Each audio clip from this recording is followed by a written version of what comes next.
এখন আছি আমি রাঙামাটির মরকোনা রিজন হাইট নামক একটা রিসোর্টে।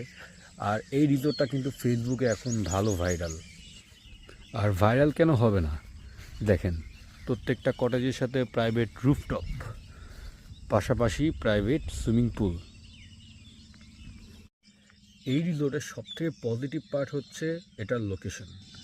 এক পাশে কাপ্তাই লেক আর অন্য পাশে মরঘোনার পাহাড়। কিছুক্ষণ পরপরই দেখা যায় পাহাড়ের মাঝখানে জমে আছে মেঘ আর কাপ্তাই লেকের অপরূপ সৌন্দর্য। পাশাপাশি যদি আরেকটা পজিটিভ পার্ট বলি, সেটা হচ্ছে এই রিসোর্টের খাবারগুলো টপনচ, যদিও দাম একটু বেশি, তারপর টপনচ। আর এখানে স্টাফদের বিহেভ আর ওদের সার্ভিসও ভালো, বাট প্রবলেমটা অন্য জায়গায়। গতকালকে যখন আমরা চেক ইন করার প্রায় 1 থেকে 1.5 ঘন্টা পরে আমরা ইলেকট্রিসিটি পাই, এবং ইলেকট্রিসিটি হচ্ছে রাত্রের 1:30 থেকে 2টা বাজে চলে যায়।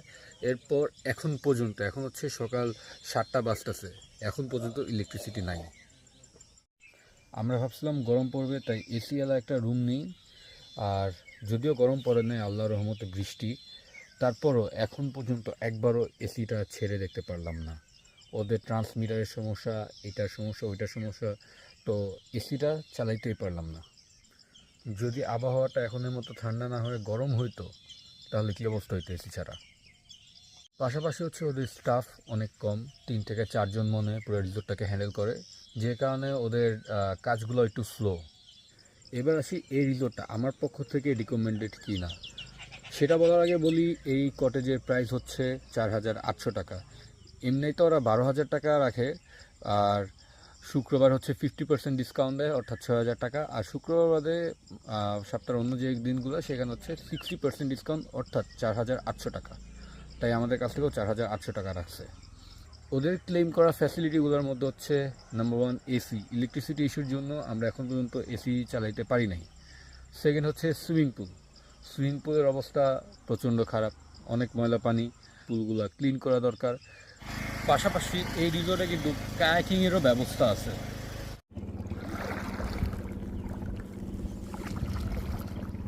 এবার আসি এই রিসোর্টটা রিকমেন্ডেড কি না। যদি আপনার প্রায়োরিটি হয় লোকেশন, সিনারিও এবং ভাইব, অন্যরকম একটা ব্যাপার স্যাপার, ঠিক আছে, অ্যাস্থেটিক, তাহলে এই জায়গাটা অবশ্যই আপনার জন্য।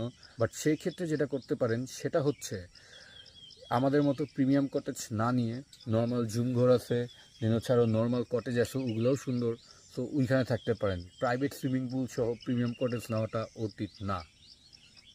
আর যদি আপনি চান একটু রিল্যাক্স করবেন, আপনার লোকেশন সিনারিওতে এত আহামরি একটা প্রায়োরিটি নাই, তাহলে হচ্ছে এখানে নর্মালি আপনারা রেস্টুরেন্টে আসতে পারেন। এখানে রেস্টুরেন্টে এসে খাওয়া চলে যাবেন, শেষ, এখানে থাকার কোনো দরকারই নেই।